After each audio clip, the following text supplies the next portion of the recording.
مثال 55 ریشه مود رو باید ببینیم. نگاه کنین این یکم مدلی کوالیتی یا خطی نیست. من در اینجا دیگر حرف رو گردونم یکم فایده نمیکند. فقط برابری است. عددهای 2 و 5 از اساسو تا من هر خیلی معنی پیوست کردم در اینجا 10 است. لیکن من می‌دونم که 10 رو ما همچون دو ضربشانده نوشته میتونم.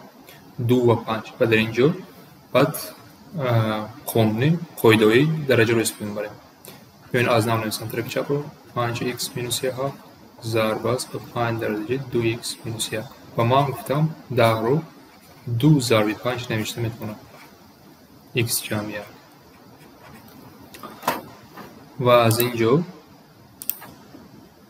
اگر ما این طرف رو کشویم طرف راست رو چه نشدم از روی قاعده های درجه من می‌تونم 2 درجه x جمع 1 ضرب 5 درجه x جمع 1 و در طرف چپ هم من درجه های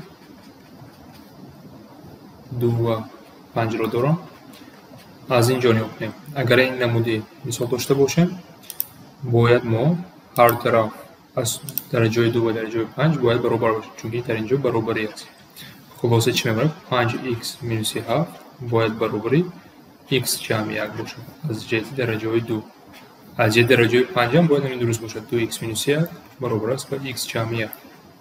بیایم فکر کنیم این چه میشود 4x برابر 8 x برابر 2 است و از اینجا x برابر 2 هر دوش هم یعنی یک تریشه باید باشد. هر دو طرف دیده توانستیم که برای 2 و برای 5 هم x ها یک خیلی است و جواب ما 2 میشود.